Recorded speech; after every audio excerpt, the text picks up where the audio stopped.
నువ్వేం ఏం చేయగలవు అని చేయడం రెచ్చగొట్టారు.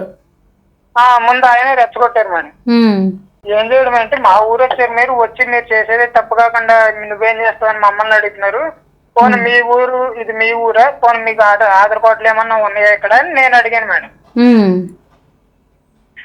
అన్న తర్వాత కాసేపు డిస్కషన్ చేసి నాతో ఒక ఈ ఆడవాళ్ళలో వీళ్ళతో ఒక 15 మెంబర్స్ దాకా లేడీస్ వచ్చారు మేడం. ఆడవాళ్ళు 15 మంది. 15 మంది వచ్చారు మేడం. ఉమ్, అందులో ఒక ఆవిడ, ఏంటి ఏంటి ఎక్కువ చేస్తున్నావేంటి, కొట్టేస్తావేంటి, నువ్వేనా మేము ఇలా మత ప్రచారం చేసుకుంటే నువ్వు పెడుతున్నావు మాకు, పోనీ నువ్వు డబ్బులు ఇస్తున్నావా, ఉమ్, లేకపోతే నిన్ను మేము డబ్బులు అడిగామని నువ్వు మమ్మల్ని ఆపుతున్నావా, ఉమ్, మేము చేసుకుంటాము మా ఇష్టం, కొట్టేస్తావు అని మీదకి వచ్చేసి ఉమ్. పేకొచ్చుకుంది మేడం ఈవిడి. నీ చెయ్యి ఆమె పుచ్చుకొని మీదకి వచ్చింది. అవును మేడం. ఉమ్, మీదకి వస్తే నేను వెనక్కి వెళ్ళాను మేడం. సెల్ఫ్ డిఫెన్స్ గా మోక చేయి అడ్డు పెడితే నా చేయాలి ఆవిడ చేయికి తగిలింది.